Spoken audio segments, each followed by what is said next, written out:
Olá, meu nome é Tânia Barros. A você que está ouvindo pelo podcast ou assistindo vídeo no YouTube, seja muito bem-vindo ao canal Loucos por Biografias. Juntos, nós vamos conhecer a vida das pessoas mais interessantes, inteligentes e importantes da história. Mas antes de começar, eu gostaria de agradecer aos apoiadores do canal no Catarse. E se você também quiser se tornar um apoiador do canal, o link do Catarse está logo abaixo na descrição da biografia. Uma outra forma de você apoiar o canal para se manter é deixando seu like e assistindo os vídeos dos patrocinadores. Agora vamos lá. Senta que lá vem história. Eu estava com saudade de vocês. Quem assistiu o último vídeo do Vitor Hugo sabia, no final eu expliquei que ia passar por uma cirurgia de hérnia umbilical e ia ficar uns dias sem gravar.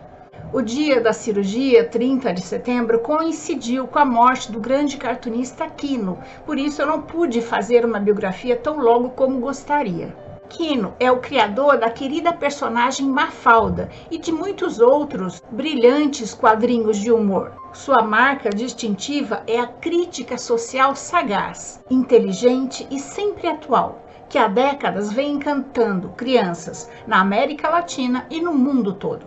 Mafalda, a personagem ícone de Quino, é uma garota constantemente inquieta com a trajetória do ser humano e a paz mundial. Inúmeras vezes ela foi comparada a Charlie Brown, criado pelo norte-americano Charles Schulz. Apesar de suas histórias terem sido publicadas num período de 10 anos, Mafalda é até hoje um fenômeno e muito atual, o que nos mostra que o mundo não mudou muito desde então. Mafalda é a história em quadrinho latino-americana mais vendida no mundo. Joaquim Salvador Lavado nasceu em Mendoza, Argentina, no dia 17 de julho de 1932. Desde pequeno, recebeu o apelido de Quino para se diferenciar do seu tio Joaquim Tejon, pintor e desenhista publicitário, que foi quem descobriu a vocação de Quino quando ele estava com apenas 3 anos. Seus dois pais eram imigrantes espanhóis de Andaluzia, mas ambos faleceram quando Quino ainda era criança. Após terminar a escola primária, o pequeno Quino resolveu se inscrever na Escola de Belas Artes de Mendoza. Em seguida, ingressou na Faculdade de Belas Artes, mas em 1949 decidiu deixar a faculdade para se dedicar ao desenho dos quadrinhos e humor gráfico. Quino instalou-se precariamente em Buenos Aires e perambulou por todos os jornais e revistas em busca de emprego. Depois de várias tentativas frustradas, vendeu seu primeiro desenho para um jornal argentino. A contribuição regular só aconteceu 3 anos depois.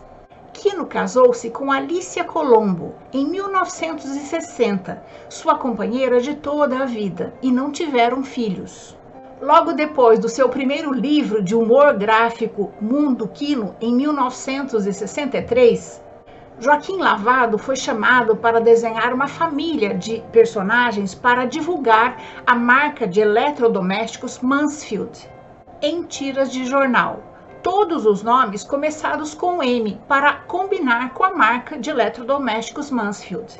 A ideia era criar uma história sobre uma família que usava os eletrodomésticos da marca e oferecê-la gratuitamente para jornais e revistas. A menininha chamava Mafalda, mas por divergências contratuais, a campanha publicitária acabou não acontecendo e Quino deixou Mafalda e sua família guardados na gaveta. Mafalda só se tornou um cartoon concreto graças ao estímulo de Julián Delgado, amigo de Quino, que era editor-chefe do jornal semanal Primeira Plana. Julián convidou Quino para publicar uma tirinha de Mafalda no jornal, e ela não parou mais. A menina contestadora e inteligente, que não aceita o mundo como ele é, encantou os leitores e ganhou vida. Mafalda amava os Beatles, o Pica-Pau, a democracia, o direito das crianças, a literatura, a paz e as panquecas. Odiava James Bond, as armas, as guerras e tomar sopa.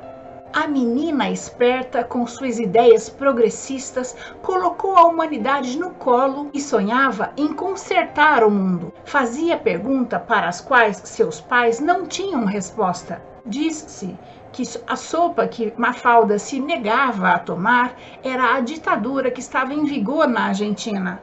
Ela perguntava para a mãe por que ela tinha que engolir aquilo. Através da aparente inocente garotinha de 6 anos, de sua família e de seus amigos, Susanita, Manolito, Felipe, Miguelito e Liberdade, Quino nos fez refletir sobre a economia, a política, a sociedade em geral, sempre com um toque de humor. Quino criou vários personagens, mas a que mais se destacou foi Mafalda. Mafalda está por toda a parte, não apenas nos livros traduzidos em mais de 30 países, como inglês, italiano, francês, hebraico, coreano, alemão, guarani. Ela também virou garota propaganda de várias campanhas, cartões postais e selos. Além disso, foi homenageada em diversas exposições na Argentina e no exterior. Uma verdadeira celebridade. Esse é um grande reconhecimento da qualidade do trabalho de Quino e do carisma do personagem que ele criou. Mas a personagem Mafalda também teve problemas com a ditadura na Argentina e em outros países, como o Brasil, Chile e Bolívia. Entrou no Brasil em 1973, em plena época da ditadura. Na Espanha, a censura da ditadura franquista obrigou editores a colocar um aviso na primeira capa do livro de Mafalda, dizendo que era uma obra para adultos. Apesar do seu enorme sucesso, durante muitos anos, Quino resistiu à fama. Ele pendurou uma placa na porta do seu escritório que dizia: "Por motivo de timidez, não se aceita reportagem de qualquer tipo. Optei pelo desenho porque falar é difícil para mim." Quino sempre foi um autor exigente, doando-se inteiramente à sua criatura. Com um estilo distinto de outros cartunistas que dividiam a sua produção com outros desenhistas, ele fez questão de manter um vínculo direto com a personagem Mafalda, responsabilizando-se sozinho por ela. Ao longo de quase uma década, Quino publicou, ao todo, 1928 tirinhas de Mafalda. Em 25 de junho de 1973, Quino decidiu que já era suficiente e publicou sua última tirinha de Mafalda. Em Buenos Aires, na Argentina, na esquina das ruas Chile e Defensa, há uma escultura em tamanho natural de Mafalda, que aguarda a chegada dos turistas sentada num banco. A obra se tornou um dos principais pontos turísticos da cidade. Em 1976, por conta de um golpe militar na Argentina, Quino e sua esposa Alicia se exilaram na cidade italiana de Milão e aos poucos o seu trabalho foi conquistando o mundo.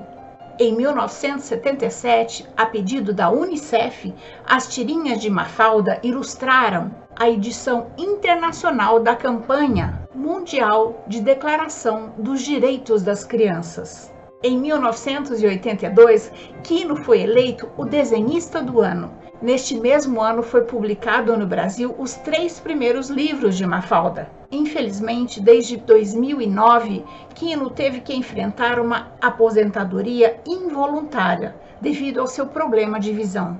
Ao longo de sua carreira, Quino soube gerar uma enorme repercussão mundo afora, o que lhe rendeu uma grande quantidade de reconhecimentos internacionais. Em 2014, quando ele completava seus 60 anos de humor gráfico e 50 anos de Mafalda, Quino foi condecorado pela França com a Ordem Oficial da Legião de Honra, a distinção mais importante do governo francês a estrangeiros, e pela Espanha com o prêmio não menos valioso de Príncipe das Astúrias em Comunicação e Humanidades. Quino faleceu aos 88 anos, no dia 30 de setembro de 2020, em Mendoza, na sua terra natal. Termino essa biografia com 2 frases da personagem Mafalda. Não seria maravilhoso o mundo se as bibliotecas fossem mais importantes que os bancos? Viver sem ler é perigoso. Você tem que acreditar naquilo que os outros dizem. E essa é a nossa história de hoje. Eu espero ter contribuído para que seu dia seja bom. Se você gostou, deixe seu joinha, compartilhe esse conhecimento com seus amigos, faça seu comentário. O canal Loucos por Biografias traz novas histórias toda semana, em vídeo no YouTube, no Instagram e em áudio no Spotify e em outras plataformas de podcast. Clique no sininho se quiser ser avisado da próxima história. Até mais!